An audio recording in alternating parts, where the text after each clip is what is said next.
So ఇప్పుడు వచ్చే ఎన్నికలు కావచ్చు, ఈ రేవంత్ రెడ్డి గారి ఓసీలలో లాస్ట్ సీఎం అవుతారు, నెక్స్ట్ వచ్చే వాళ్ళంతా బీసీ వాళ్ళే ఉంటారు అని చెప్పి మీరు మాట్లాడింది జరిగింది.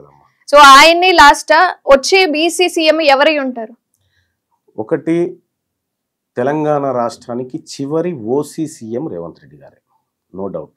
ఎందుకంటే ఇవాళ కాంగ్రెస్ పార్టీ అధిష్టానం కూడా ఈ రాష్ట్రంలో బీసీలకు జరిగినటువంటి అన్యాయాన్ని ప్రత్యక్షంగా చూసింది. నాకు తెలిసి ఈ 5 ఏళ్ల పూర్తి కాలం కూడా ఈయన ఉంటాడన్న నమ్మకం నాకు కనిపిస్తలేదు. నాకైతే కనిపిస్తలేదు. కానీ 2028లో మాత్రం ఎవరు అవునన్నా కాదన్నా బీసీ ముఖ్యమంత్రి అయితే అవుతాడు. బీసీ ముఖ్యమంత్రి ఖచ్చితంగా కావాల్సిందే, అయ్యి తీరుతాడు. అది బీసీ వర్గాల నుంచే అవుతాడు. తీన్మార్మలన్నా ఇంకోరా అని కాదు. ఎవరైతే ఈ బీసీల శ్రేయస్సును కోరుతారో, ఈ బీసీలకు మంచి జరగాలని పోరాటం చేస్తారో ఖచ్చితంగా వాళ్ళని బీసీ సమాజం గుర్తుపెట్టుకుంటుంది. ఇప్పుడు బీసీలలో పెద్దన్న పాత్ర పోషిస్తున్నటువంటి ముదిరాజ్ బిడ్డలు ఉన్నారు, ఆ వర్గాల నుంచి కూడా కావచ్చు, తప్పేముంది? అంటే ముందుండి నడిపిస్తున్న వాళ్ళు మీరే కాబట్టి మీరే అవ్వాలి అనుకుంటున్నారా? నేను పదవుల స్వార్థం కోసం చేయట్లేదమ్మా ఈ పోరాటం. పదవుల కోసం స్వార్థం కోసం చేయట్లేదు ఈ పోరాటం. నాకు అవి కావాలంటే అవి ఆల్రెడీ నా దగ్గర ఉండే. అక్కడ అవన్నీ వదిలిపెట్టుకొని వచ్చింది ఏంటంటే ఈ వర్గాలకు జరిగినటువంటి అన్యాయాన్ని నిరోధించడానికి, ఈ వర్గాలను గట్టెక్కించడానికి, ఈ వర్గాలను చైతన్యం చేయడానికి వచ్చినటువంటి వ్యక్తినే. నేను పదవుల అలంకరణ కోసం తిరుగుతున్నటువంటి వ్యక్తిని కాదు. అలాగే సార్, ఇప్పుడు తెలంగాణ రాష్ట్రంలో కాంగ్రెస్ పాలనకు సంబంధించి ఈ 15 నెలల పాలన ఏ విధంగా ఉంది అంటారు? అంటే మీకేమనిపిస్తుంది? మీరు గ్రౌండ్లో ఉంటారు కదా, ప్రజల దగ్గర ఉంటారు కదా, ఏమంటున్నారు ప్రజలు? మీ అభిప్రాయం చెప్పండి. మాకు మీ అభిప్రాయం కూడా ఇంపార్టెంట్ మాకు. ఎందుకంటే మీరు ప్రజల్లో ఉంటారు కదా.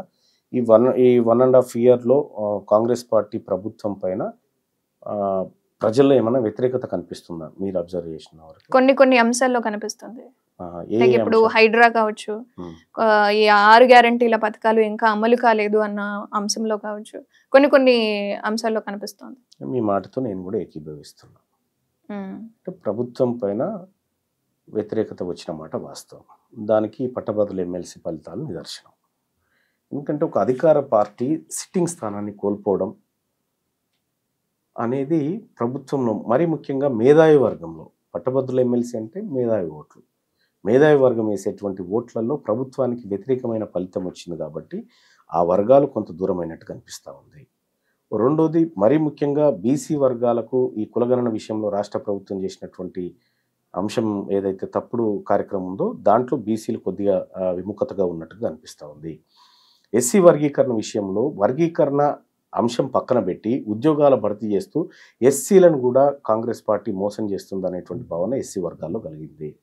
సో తద్వారా వీళ్ళే కాకుండా రైతాంగానికి రైతు బంధు ఇవ్వకుండా ఏదో రుణమాఫీ కార్యక్రమాన్ని చేసి అది కొద్ది మందికే చేసిరనేటువంటి ఆరోపణలు, ఇట్లా రకరకాలైనటువంటి సెక్షన్స్ నుంచి కొంత వ్యతిరేకత ఉన్నమాట వాస్తవం. అది కనిపిస్తుంది గ్రౌండ్లో కూడా. అంటే వాటన్నింటి గురించి ఎందుకు మాట్లాడడం లేదు తీన్మార్ మల్లన్న గారు? విషయం ఏంటంటే ఇప్పుడు political power is master key అమ్మ. పొలిటికల్ పవర్ అన్నింటికి సమాధానాలు చెప్తుంది. ఇవి ఎంతసేపు పనులమ్మా చేయదలుచుకుంటే ఇవి చిన్నది. కాబట్టి ఈ వర్గాలకు ఎప్పుడైతే అధికారం దగ్గర అవుతుందో ఈ సమస్యలన్నీ ఒక దెబ్బకు పోతాయి. ప్రధానమైనటువంటి అంశం ఏదైతే ఉందో అది పొలిటికల్ పవర్ అనేది ప్రధానమైనటువంటి అంశం. కాబట్టి ఇప్పుడు తీన్మార్ మల్లన్న ఎందుకు అర్జెంటుగా సస్పెండ్ చేయాల్సి వచ్చింది? నువ్వు సమస్యల మీద ఎంతైనా మాట్లాడుకో, మాకు ఇబ్బంది లేదు, మా అధికారం దగ్గర రాకు. ఎందుకంటే ఇది మేము కూర్చున్న కుర్చీ, నువ్వు దీన్ని పెకిలిస్తా అంటున్నావు, అందుకని భయపడుతున్నారు వాళ్ళు. సమస్యల గురించి నేను కొట్లాటలు, నేను చేసినటువంటి పోరాటాలు మామూలు చేసినమ్మా. 10 సంవత్సరాల పాటు కేసీఆర్తో ఒక యుద్ధమే చేసిన, 100 రోజులు జైలు జీవితాలు గడిపిన, 100 కేసులు భరించిన. ఆ రోజు ప్రతిపక్షంగా ఉన్నటువంటి కాంగ్రెస్ పార్టీ, ఇదే రేవంత్ రెడ్డి గారు, ఆయన కరెక్ట్గా పోరాటం చేసినట్టే నాలాంటి వాళ్ళకి ఆ పని లేకుంటుండే. ఇవాళ ఆ రోజు మెయిన్ స్ట్రీమ్ మీడియా అంతా కేసీఆర్ గుప్పిట్లోకి వెళ్ళిపోయి, అసలు మీడియా అంటే కేసీఆర్ భజన అనేటువంటి కార్యక్రమంలో దిగినప్పుడు క్యూన్యూస్ వేదిక పెట్టాల్సి, క్యూన్యూస్ ద్వారా కొట్లాడాల్సి వచ్చింది. కానీ మెయిన్ స్ట్రీమ్ మీడియా ఆ పని కరెక్ట్గా చేసినంటే నా అవసరం కూడా లేకుంటుండే. అంటే అనివార్యంగా ఇటువైపు వచ్చి ఎక్కడో నేను జర్నలిజం చేసుకుంటూ వార్తలు రాసుకుంటూ బ్రతకాల్సినటువంటి వాడిని ఇవాళ నన్ను ఈ స్థాయి దాకా తీసుకుంటూ వచ్చిందంటే వీళ్ళందరూ చేసినటువంటి పొరపాట్ల వల్లనే.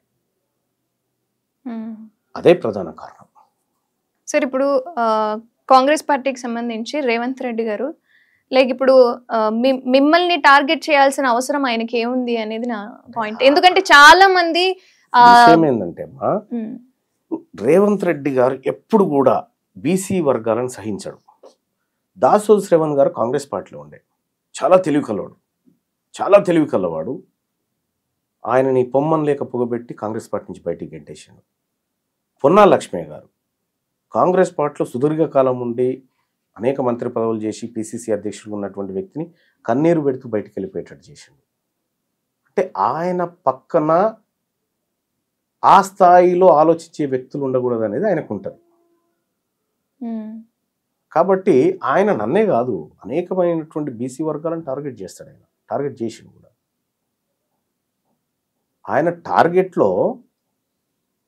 ఆయన టార్గెట్ని ఎట్లా ఎదుర్కోవాలనేది మా సత్తా మీద ఆధారపడి.